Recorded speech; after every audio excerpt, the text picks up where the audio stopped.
केशवाय नमः ओम नारायणाय नमः आथाय नमः इंदाय नमः विष्णवे नमः मधुसूदनाय नमः कृष्णाय नमः पद्मनाय नमः श्रीधराय नमः ऋषिकेशाय नमः पद्मनाभाय नमः दामोदराय नमः संकर्षणाय नमः वासुदेवाय नमः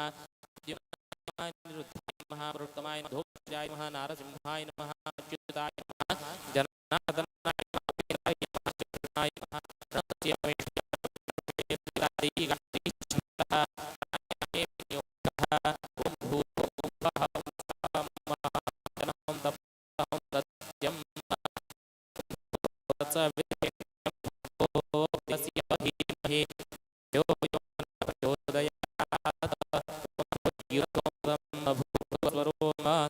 श्री रामकृष्ण गोविंद गोविंद श्री प्रमाणे अध्यात्मे भूर्लोके जम्बुद्वीपे भारते आर्यादिके क्षेत्रे आनंदमय मासमकाने गौरी मुक्ते असीतयोर्मध्ये उत्तरायां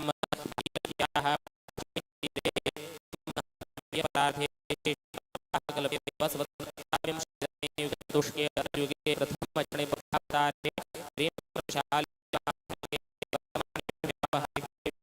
प्रेमशालिनाये वर्षातौ श्रावणमासे शुक्लपक्षद्वादश्यां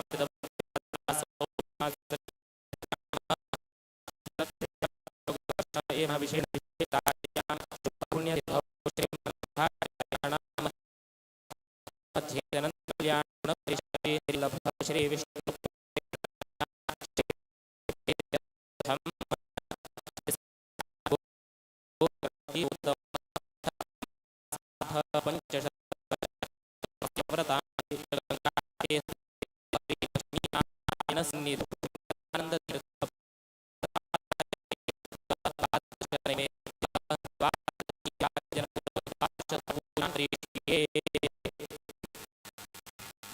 अथ द्वादशस्तोत्रेषु प्रथमोऽध्यायं करिष्ये अथ ध्यानम् उद्यतः तत्समाप्तान्ते